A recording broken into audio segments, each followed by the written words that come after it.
आणि ठणकावून सांगितलं की जर कलावंताचे मानधन जर तुम्ही पूर्ण वाढत नसाल, कलावंताच्या ज्या मागणीप्रमाणे कलावंतांना जे आवश्यक असणारे जे मानधन आहे जर ते तुम्ही देत नसाल तर आम्हाला आंदोलन करावं लागेल, आम्हाला रस्त्यावर उतरावं लागेल, आम्हाला भांडावं लागेल, आम्हाला संघर्ष करावा लागेल. हे विदर्भ शाहीर कलाकार परिषदेने त्यावेळेस संचालक होते आशुतोषजी घोरपडे, त्यांना सांगितलं होतं तुम्हाला माहिती असेल कामलकरची. तर त्यावेळेस मग तो निर्णय झाला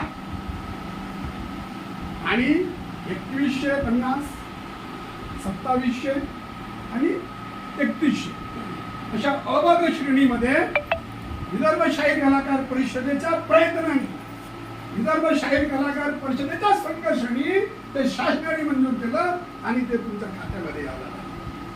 हे विदर्भ शाहीर कलाकार परिषदेचे. त्याच्याही नंतर आम्हाला असं वाटायला लागलं मनीषजी भिगवळे साहेब, मला आमच्या विदर्भ शाहीर कलाकार परिषदेच्या सर्व पदाधिकाऱ्यांना असं वाटायला लागलं की हे सुद्धा मानधन कमी पडत आहे, कमी होत आहे. कारण कलावंत हा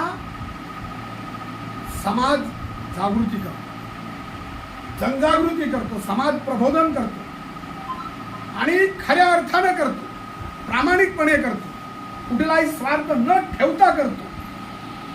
त्यांना फक्त एवढंच तुटपुंज मानलं. त्यांना 2150 म्हणजे काय हो, साधं म्हणजे जर 2-4दा आपण नागपूरला जाण्याने किंवा त्याच्यात पेट्रोलमध्ये पूर्ण संपून जातं. म्हणजे शासन आपल्यासोबत एक खेळ खेळतोय, शासन आपल्यासोबत गडीचा डाव खेळतोय, शासन आपल्यासोबत दुर्व्यवहार करतोय. असं जेव्हा आम्हाला वाटायला लागलं तेव्हा परत विदर्भ शाहीर कलाकार परिषदेने एक चंग बांधला. परत विदर्भ शाहीर कलाकार परिषदेने एक निर्धार केला, निश्चय केला आणि विदर्भ शाहीर कलाकार परिषदेने जी मागणी घेतली, मागणी टाकली की हे 2150 सुद्धा कलावंतांना कमी होत आहे, ती त्याच्यातही वाढ करण्यात यावी, अन्यथा आम्ही आंदोलन करू, आम्ही संघर्ष करू आणि मोर्चा काढून आणि तुम्हाला सांगून देऊ की कलाकार काय जात आहे. आणि ते केलं. मित्र, मला माहित आहे म्हणजे तुम्ही मोर्चामध्ये होते, मोर्चामध्ये कोण कोण होते जरा हातवर करा. हा पूर्ण मंडळ चांगलं होतं. तुम्ही पोवाडा म्हणलं होतं तेव्हा आम्ही आणि त्या पोवाड्याने तर आपलं सगळं गजर केला, सगळ्या वृत्तपत्रांनी दखल घेतली, शासनासुद्धा पर्यंत ते पोवाडा गेलं, ते गाणं गेलं, गीत गेलं आणि दुसऱ्या दिवशी पेपरला न्यूज आली आणि शासनाने मंजूर केलं आणि तेच आमची मागणी पूर्ण मंजूर झाली. आपण जे मागणी घातली होती 5000 ती विदर्भ शाहीर कलाकार परिषदेच्या आंदोलनाने, विदर्भ शाहीर कलाकार परिषदेच्या संघर्षाने, विदर्भ शाहीर कलाकार परिषदेच्या कार्याने हे मंजूर झालेलं आहे. कुणाचं कुणी जर चॅलेंज करत असेल तर आम्ही त्यांच्यासोबत चर्चा करायला तयार आहोत. हो, सतत आम्ही 2-3 वर्ष आम्ही आंदोलन केलं, मोर्चे काढले, पण शासनाच्या निदर्शनाला समजून दिलं. एवढंच नाही तर आम्ही दोघे शासनासोबत पत्रव्यवहार केला, शासनासोबत पत्रव्यवहार करून त्यांच्या ज्या काही प्रोसेस असतात, त्यांच्या अडीअडचणी असतात ते सर्व सोडण्याचा प्रयत्न केला. मंत्री दिलीपरावजी मुनगंटीवार, त्यांचे खासगी सचिव, त्यांचे PA, त्यांचे OCD, त्यांचे सर्व संबंधित असलेल्या कर्मचारी यांच्यासोबत आम्ही संवाद साधून ही सगळं प्रक्रिया पूर्ण केली आणि मानधन मंजूर करून घेतलं.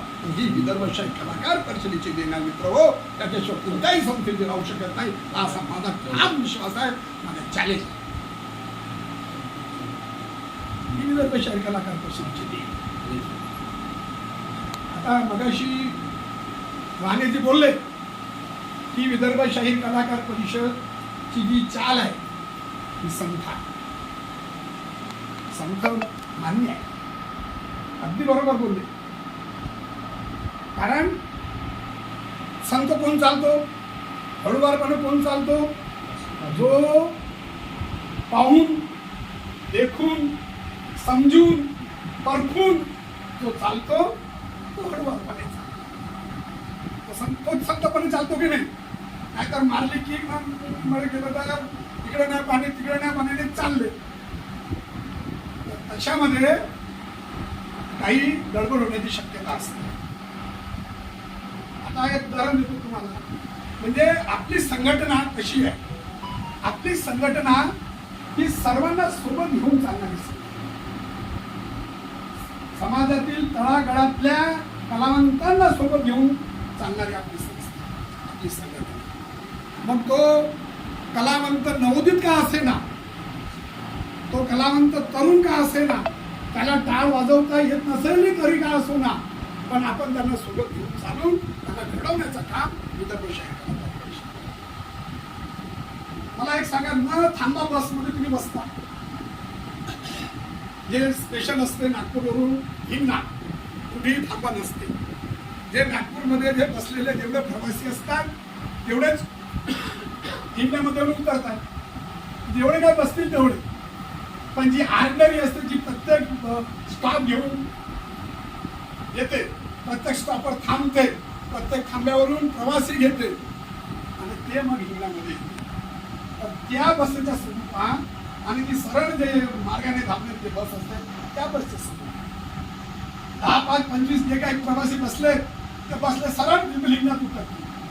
पण ते न थांबणारी जी बस आहे ते प्रत्येक थांब्यावर बसते, थांब्यावर ते थांबते. ती बस मध्ये सर्व प्रवासी येऊन त्या बसमध्ये बसतात आणि नियोजित ठिकाणी ते येतात. अशीच आपली संघटना की प्रत्येक समाजातील घटकांना, प्रत्येक समाजातील कलावंतांना, प्रत्येक समाजातील कलाकारांना सोबत घेऊन ही आपली संघटना येतात. पुढे जाऊन कलावंताचे जे काही प्रश्न आहेत, कलावंताच्या ज्या काही समस्या आहेत, कलावंताच्या ज्या काही अडचणी आहेत ते सोडवण्याचा प्रयत्न. त्याबरोबर सांगितलं की आता मित्र हो, ऑफलाईन मानधनाचा अर्ज ही प्रक्रिया बंद झालेली आहे. मुख्य ते सांगतो, तुम्ही लक्ष देऊ नका. कारण ज्या कलावंतांना मानधन मिळत नाही आहे त्या कलावंतांची लिंक आलेली तुम्हाला पाठवलेली आहे. ते लिंक आलेली आहे. निरोपला मी तुम्हाला मी पाठवतो. ती इतरत्र सर्व कलावंतांना पाठवून द्या. ही लिंक आलेली आहे. ज्या कलावंतांना मिळत नाही आहे त्या कलावंतांनी जे कागदपत्र होते आपले पूर्वीचेच तेच कागदपत्र मागितले आहे. फक्त ग्रामपंचायतचे किंवा नगर परिषदचा जो ठराव असतो त्या ठरावाप्रमाणे एक प्रमाणपत्र घ्यायचं की अमुक अमुक नावाचा माणूस किंवा अमुक अमुक हा कलावंत आहे. वेगवेगळ्या दिवसापासून